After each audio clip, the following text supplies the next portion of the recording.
లలిత exchange Utsav పాత నగల అదే బరువుకి కొత్త నగలు తీసుకో నగల ప్రైస్ లో 20% ఆదా చేసుకోవచ్చు. ఎన్టీ రామారావు గారు ఆయన ఒక నిర్ణయం తీసుకున్న తర్వాత మళ్ళీ వెనక్కి తిరిగి చూసేది లేదు. ఆయన ఆ విధంగా వ్యవహరించేవారు. అధికారులతో నేరుగా మాట్లాడేవారు. ఒక అధికారి కనుక మంచి పలుకుబడి నిజాయితీ మనిషి అనే ఒక పలుకుబడి ఉంటే ఆ అధికారి ఏం చెప్పినా కూడా వినేవారు. ఆ విధంగా ఆయన ప్రవర్తించేవారు. ఆయన్ని మనం విమర్శించిన ఎదుటపడి మీరు చెప్పింది తప్పు అన్నా కూడా ఆయన ఏమనేవారు కాదు. ఆ అధికారి కనుక మంచి ఒక పలుకుబడి ఉండి ఇతను నిజాయితీ పరుడు అనే ఒక పేరు కనుక ఆయనకి ముందుగా తెలిస్తే ఆ విధంగా ఆయన ఉండేవాడు. ఆయన జిల్లాలకి పర్యటనకు వచ్చినప్పుడు చాలా చాలా సింపుల్గా ఉండేవారు, నేరుగా మాట్లాడేవారు. మనం బ్రీఫ్ చేస్తున్నప్పుడు ఎంతో ఆసక్తితో మనం చెప్పే విషయాలన్నీ కూడా స్వీకరించేవారు. తెల్లవారుజామున 3 గంటలు లేచేవారటండి ఆయన. అవునండి. 5 గంటలు రండి, 6 గంటలకు కొద్దిగా ఇబ్బంది అవుద్ది కదా సార్ మీ ఆఫీసర్లు? అంటే ఆఫీసర్లకి అలవాటు లేదు, దానివల్ల కొంత ఆఫీసర్లకు ఇబ్బంది ఉంటుంది. కానీ ఇవాళ నేను సూర్యోదయం కంటే ముందు రోజు లేస్తున్నానండి. ప్రతిరోజు 4:30కు నేను లేస్తున్నాను.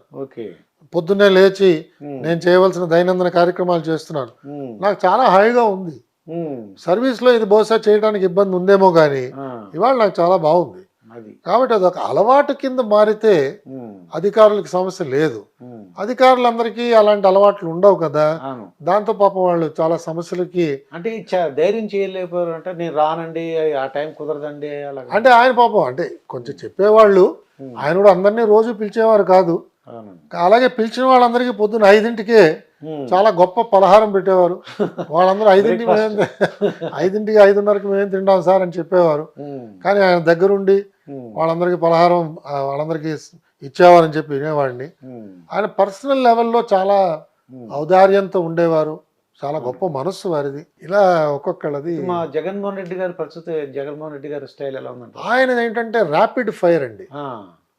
ఆయన నాకే చెప్పారు ఒకసారి లిఫ్ట్లో ప్రయాణం చేస్తున్నప్పుడు, అన్నా ఇప్పుడు మనం ఇదంతా T20 ఆడుతున్నాం, ఇది ఇంత పూర్వంలో లాగా లిమిటెడ్ ఓవర్స్ కాదు, టెస్ట్ మ్యాచ్ అంతకుండా కాదు, ఇది T20 క్రికెట్ మ్యాచ్, ఏ రోజుకి ఆ రోజే మన పర్ఫార్మెన్స్ అని ఒక దృక్పథంతో ఆయన ఉండేవారు. దాంతో ఏదో ఒక నిర్ణయం త్వరగా తీసేసుకోవాలి, అంతేగాని ఈ నిర్ణయం బాగా నలగాలి, నలుగురిని సంప్రదించాలి, అందరినీ తెలుసుకోవాలి, అందరి అభిప్రాయాలు తెలుసుకోవాలి, ఇంకా లోతుగా పోవాలి.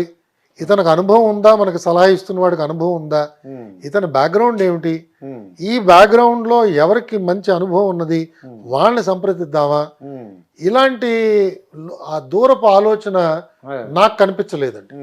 ఒక నిర్ణయం తీసుకోవాలి, అది నీకు బాగా తెలుసని నేను భావిస్తున్నాను కాబట్టి నిర్ణయం తీసేసుకోవడమే.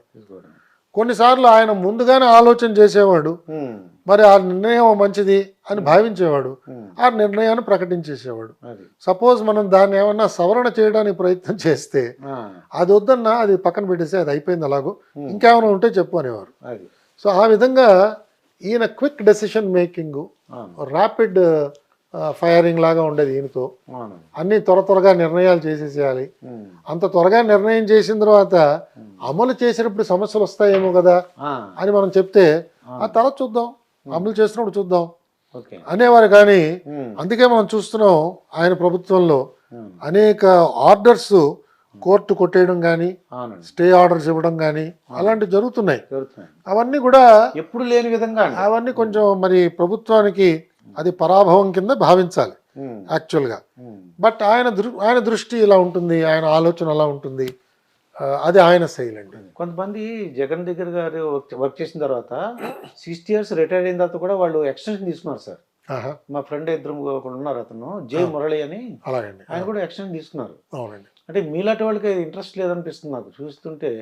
అంటే అది అల్టిమేట్గా నా సామర్థ్యం మీద ఆయనకి నమ్మకం ఉండాలి. అది ఆయనకి నమ్మకం లేదనుకోండి ఎలా ఉంచుకుంటాడు ఆయన? ఎందుకంటే అది వ్యక్తిగత నిర్ణయం. సో ఆయనకి వ్యక్తిగతంగా నాతో పొసగలేదు, నేను పనికిరాని అనిపించింది ఆయనకి. వెరీ గుడ్, ఆయన కావాల్సిన వాళ్ళు ఆయన పెట్టుకుంటాడు. అంటే ఆయన చెప్పినట్టు మీరు చేసేయడం కుదరదంటారా సార్? అంటే ఇవన్నీ కూడా బాగా నలిగిన అంశాలే. అవునండి. నాకు ఒక రకమైన బ్యాక్గ్రౌండ్ ఉంది, ఒక ట్రైనింగ్ ఉంది, కొన్ని ఉద్దేశాలు ఉన్నాయి. కొన్ని లక్షణాలు నేను ముందు నుంచి పాటిస్తూ వచ్చాను, అసలు మీ దగ్గర రావడానికి భయపడతారు అందరూ. కొన్ని విలువలు పాటిస్తున్నాం. ఆయన దగ్గరికి వెళ్ళకంటారా బాబు, ఆ ఫైల్ అక్కడికి కానీ అంటుంటారండి. అంటే మనం అంటే ప్రభుత్వం దగ్గర జీతం తీసుకుని ఈ విధమైన హోదా ఇచ్చి ప్రభుత్వం నడిపిస్తున్నప్పుడు మా తల్లిదండ్రులు నా నుంచి ఆశించింది కానీ, మా గురుదేవులు నా దగ్గర నుంచి ఆశించేది కానీ, నా మిత్రులు నా దగ్గర నుంచి ఆశించేది కానీ, నాకు పాఠాలు నేర్పించిన సీనియర్స్, నాకంటే ముందు సర్వీస్లో చేరి రిటైర్ అయిన వాళ్ళు, వాళ్ళందరి దగ్గర నేను రేపు తల ఎలా ఎత్తుకుని నడుస్తానండి. మనం జీవించినంత కాలం కూడా చక్కగా హాయిగా ఆనందంగా జీవించాలి, రాత్రి పడుకోగానే నిద్ర పట్టాలి. 1 year 2 years ఎక్స్టెన్షన్ గురించి చెప్పినట్టు కల్లా మీరు చేయలేరు. నాకు అవసరం అనిపించలేదండి. నాకు ఎవరు ఆఫర్ కూడా చేయలేదు, నాకేమీ ఎవరు ఆఫర్ చేయలేదు. నేను నవంబర్ ఎండ్ కల్లా మా ఇంటికి వచ్చేసాను. ఏప్రిల్లో ఎలాగో రిటైర్ అయ్యామండి. సో అంటే ఒక సుమారు 4-5 నెలలు ముందు వచ్చేసాను. 4 నెలలు 5 నెలలు హాఫ్ పే లీవ్ కింద లీవ్ తీసుకున్నాను. 4-5 నెలలు ఇంట్లో హాయి కూర్చున్నాను, గ్రంథాలు చదువుకున్నాను, ఏదో నాకు తోచిన పూజలు నా పద్ధతులు నా ప్రకారంగా జీవించాను. అంటే మీ కుటుంబ సభ్యులు ఎవరు చెప్పినట్టు చేసేయచ్చు కదా, ఇంకా 6 నెలలే కదా, డబ్బులు లేదు. అంటే ఇప్పుడు జనరేషన్ వాళ్ళు ఏంటారంటే వాళ్ళు అనుకున్న మాట అనమాట, ఆయన చెప్పినట్టు నడుచుకుంటే బోల్డ్ కోట్లు. లేదు, నాకు ఒక్కరు కూడా అలా చెప్పలేదండి. ప్రత్యేకంగా మా భార్యని ఒకవేళ తీసుకుంటే, వాళ్ళ నాన్నగారు కూడా చాలా చాలా గొప్ప నైతిక విలువలు ఆయన పాటించారు జీవితంలో. సామాన్యమైన జీవితం వాళ్ళు నడుపుతున్నారు ఇవాళ. ఆయన కూడా కేంద్ర ప్రభుత్వంలో కార్యదర్శి స్థాయికి వెళ్ళి రిటైర్ అయ్యారు. కానీ ఎక్కడ ఆయన చేయి చాచి అడిగిన దాఖలాలు లేవు. నిబద్ధతకి ఆయన చెప్పింది పేరు. మరి అలాంటి ఇంట్లోంచి వచ్చింది మా ఆవిడ. సో మా ఆవిడ కూడా ఎప్పుడైనా ఇబ్బంది కలిగితే ఆవిడ నాకేమీ ఇబ్బంది కలిగించలేదండి. అనేక రోజులు మేము ఇంచుమించుగా పస్తూ ఉండి పడుకున్న పరిస్థితులు నాకు అనుభవం అయ్యాయి. ప్రధాన కార్యదర్శిగా చేసి హైదరాబాద్కి వచ్చిన తర్వాత ఇంచుమించుగా ఆ స్థితిలోనే నేను జీవించానండి. ఎందుకంటే half pay leave, half pay అంటే పెన్షన్లో హాఫ్ వచ్చేది నాకు. అంటే ఒక 50,000 60,000తో ఒక ఇల్లంతా నడపడం అంటే ఎంత కష్టమో మీకు తెలుస్తుంది. కానీ నడిపేవాళ్ళం, ఉన్న దాంతోనే సర్దుకునేవాళ్ళం. ఒకవేళ పంచపక్ష పరమాణాలు తినలేకపోతే ఏదో మనకి తోచింది ఏదో చేసేది. మా ఆనందం, మేము హాయిగా జీవించాం. ఎవరి దగ్గరికి వెళ్ళి దేహి అని అడగలేదు. నేను హాయిగా, ఆవిడ నాకు పూర్తిగా సహకరించింది, నాకు గొప్ప స్ఫూర్తినిచ్చింది. నన్ను ఎక్కడా కూడా తప్పు పట్టలేదు. అడిగింది ఏమైందని, వివరాలని చెప్పాను. ఏ సంఘటన జరిగినప్పుడైనా ఆవిడికి తెలియపరచవలసిన విషయాలని తెలియపరిచేవాడిని. ఎక్కడ ఆవిడ ఆందోళన పడలేదు, ధైర్యంగా ఉండమని చెప్పేది. ఆ విధంగానే మా పిల్లలు కూడా అంతే. మా అబ్బాయి కానీ మా అమ్మాయి కానీ వాళ్ళు ఎవరు కూడా మాకు ఇలాంటి సౌకర్యాలు కావాలి, మేమేదో పుట్టినప్పటి నుంచి ఐఏఎస్ ఆఫీసర్ పిల్లలు కాబట్టి మేమేదో పెద్ద పెద్ద ఇంపోర్టెడ్ కార్స్లో ట్రావెల్ చేయాలి అని అలాంటిది ఎక్కడా కూడా వాళ్ళు ఏం మాట్లాడలేదు. ఉంటే కార్లు వెళ్తారు, లేకపోతే ఆటోలో వెళ్తారు. బస్సులో ప్రయాణాలు అనేక సార్లు మా ఆవిడ కూడా చేసింది. సో ఇదేమి పెద్ద సమస్య కాదండి. అలాగే మా చెల్లెలు కావచ్చు, మా బావగారు కావచ్చు, మా వదిన గారు కావచ్చు, మా ఎవరైనా బంధువులు అందరూ అంతే. అందరూ కూడా నువ్వు చేసింది మంచి పని చేసావు, నీ వల్ల మా అందరికీ కూడా గౌరవం వచ్చింది అనే భావించారు. కానీ అలాగే చెప్పారు. కానీ నన్ను ఎవరు కూడా తోలనాడటం కానీ, నన్ను వెలివేయడం కానీ, నా మిత్రులు కానీ, నా క్లాస్మేట్స్ కానీ, నాతో పాటు సర్వీస్లో చేరిన వాళ్ళు కానీ, మా సీనియర్స్ కానీ ఎవరు కూడా, అలాగే మీడియాలో అనేక మంది మిత్రులు చాలా చాలా నాకు ఎంతో ఊరటనిచ్చారు. వాళ్ళందరూ కూడా చాలా గొప్పగా నా గురించి మాట్లాడటం, నాకు ధైర్యాన్ని ఇచ్చారు. కాబట్టి నాకు ఎక్కడ కొరత కానీ బాధ కానీ అనిపించదు. వైఎస్ రాజశేఖర రెడ్డి గారిది సమయ పాలన చాలా గొప్పగా ఉండేదండి. ఆయన ఒకవేళ ఒక మీటింగ్కి అరగంట సమయం పెడితే 28వ నిమిషానికి మీటింగ్ క్లోజ్ చేసేవారు. కరెక్ట్గా ఆ మీటింగ్ అయిపోతుంది అని మనం ఎక్కడ అనుమాన పడవలసిన అవసరం లేదండి. ఆయన 10ంటికి సమావేశం అంటే 5 నిమిషాల ముందే వచ్చి కూర్చునేవారండి. ఇన్ఫాక్ట్ ఆయన మొట్టమొదటి సమావేశం అలాగే జరిగిందండి. మొట్టమొదటి ఫస్ట్ మీటింగ్ ఆయనతో జరిగినప్పుడు మేమందరం కూడా అటు తిరిగి ఇంకా కబుర్లు చెప్పుకుంటున్నాం.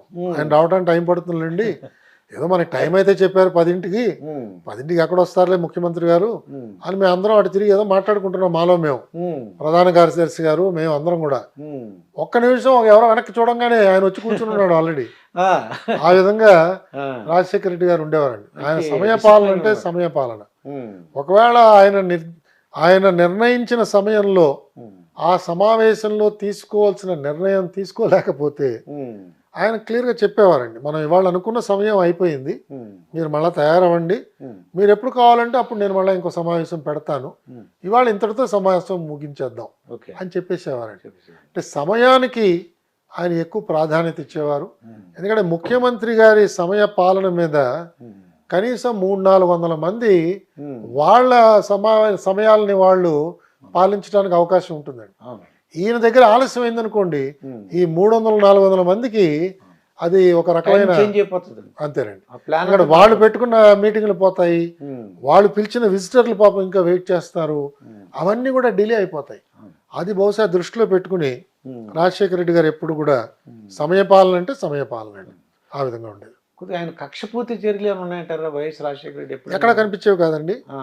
ఆయన ఇన్ఫ్యాక్ట్ ఏ మీటింగ్కి వెళ్ళినా మొదట ఒక 2-3 నిమిషాలు చాలా పర్సనల్గా మాట్లాడేవారు. సడన్గా ఏమిటి ఎల్వి వాళ్ళని చొక్కా చాలా బాగుంది అనేవారు. సో మనం ముఖ్యమంత్రి మన చొక్కాని చూస్తాడని మనం ఇప్పుడు అనుకోం కదా. మనం మీటింగ్ వెళతాం, మనం ఆ మీటింగ్ ఎజెండా అది ఎలా ఉంటుందో ఏమిటో, ఆయన ఎలా అంటారో, ఒప్పుకుంటారో ఒప్పుకోరా, ఇంకా ఏమైనా ఇబ్బందికరమైన విషయాలు వస్తాయా ప్రస్తావనకి, మనం ఏదేదో వివిధ ఆలోచనలతో వెళతాం. ఆయన ఉన్నట్టుండి చూసి ఏంటి ఎల్వి నువ్వు సనపడిపోయి ఏమిటి అని అడిగేవారు. మనం దానికి కొంచెం ఉక్కిరి బిక్కిరి అవుతాం, మనం ఎక్స్పెక్ట్ చెయ్యం. అందులో మేము అంతకు ముందు చంద్రబాబు నాయుడు గారి దగ్గర పనిచేసాం. ఆయన చాలా చాలా ప్రొఫెషనల్గా ఓన్లీ ఎజెండా దాని మీద ఆయన ఉంటారు, అటు ఇటు వెళ్ళే ప్రసక్తి ఉండదు. చాలా లోతుగా అధ్యయనం చేయడం, అందరినీ కూడా లోతుగా అధ్యయనం చేయమనడం ఆయనతో ఉండేది. సమాచారం సమాచారం సమాచారం టన్నుల కొద్దీ ఆయన సమాచారాన్ని స్వీకరించేవారు. ఎవరండి? మన చంద్రబాబు నాయుడు గారు. సో మేము అట్నుంచి మేము రాజశేఖర రెడ్డి గారి దగ్గరికి వచ్చేటప్పటికి ఈయన టు ద పాయింట్, మన అభిప్రాయం ఏమిటో తెలుసుకునేవారు. ఇద్దరు అభిప్రాయాలతో కనుక విభేదిస్తుంటే మీటింగ్ లో ఒక ఫైనాన్స్ ఆఫీసరు ఇంకొక ఆఫీసరు, మీ ఇద్దరి మధ్యన కొంత భేదాభిప్రాయాలు ఉన్నాయి, నేను ఎవరో ఒకళ్ళ వంక వంతపాడి నిర్ణయం తీసుకోవడం కరెక్ట్ కాదు, కాబట్టి ఈ మీటింగ్ ఇంతటితో క్లోజ్ చేద్దాం, మీ ఇద్దరు మాట్లాడుకోండి, మళ్ళీ ఇంకోసారి రండి అప్పుడు మీటింగ్ పెట్టుకుందాం అని పరిష్కారం చేసేసేవారు. So very practical, time conscious, ఇన్ఫార్మల్గా ఉండేవారు, నవ్వుతూ కూర్చునేవారు, చాలా సూక్ష్మంగా ఆయన గ్రహించేవారు మనం చెప్పిన విషయాలు, దానికి ఉండే పర్యవసనాలను వెంటనే ఆలోచన చేయగలిగేవారు. సో ఆయన ఒక రకమైన శైలితో రాజశేఖర రెడ్డి గారు ఉండేవారు. చంద్రబాబు నాయుడు గారు ఎంత సమయం అయినా కూడా దాన్ని చాలా లోతుగా పరిశీలన చేసేవారు. అదే వాళ్ళు మేము టీవీలో చూసామండి, పొద్దున్న మొదలు పెడితే ఈవినింగ్ వరకు లంచ్ అలాగా, తర్వాత ఈవినింగ్ అంటే ఆయనకి ప్రభుత్వ నిర్ణయమే చాలా ప్రధానమైనది. ఆ తీసుకున్న నిర్ణయం తొందరపాటుగా తీసుకున్నారు అనే అభిప్రాయం కలిగించకూడదు. అలాగే ఎవరెవరు దీంట్లో ఈ పనిలో మనకు ఉపయోగపడతారో, ఎవరిని సంప్రదించాలో వాళ్ళందరినీ సంప్రదించాలి, ఎవరిని పక్కన పెట్టడానికి లేదు. ఇలా కొన్ని సూత్రాలు ఆయన మనసులో ఆయన పెట్టుకున్నారు. ఇంకా అలసట అన్నది లేదు. మనిషి ఒకసారి సమావేశంలో కూర్చున్నారంటే ఆయనలో కదలిక ఏమి ఉండదు. ఒక కుర్చీలో ఒకలా కూర్చున్నారంటే ఆ 3 గంటలు 6 గంటలు అదే పోస్చర్లో మీటింగ్ అంతా కూడా ఆయన చేస్తారు. అంత ఓపిక, ఆ విధంగా సమావేశాల్లో ఆయన ఉండేవారు. రాత్రి అయిపోయింది, 12 అయింది, ఆ టైంలో కూడా ఇంకా డీటెయిల్స్ అడుగుతూ ఉంటారు ఆయన. ఏదో ఒక నిర్ణయం తీసేసుకోవచ్చు కదా అనే ధోరణి ఉండదు.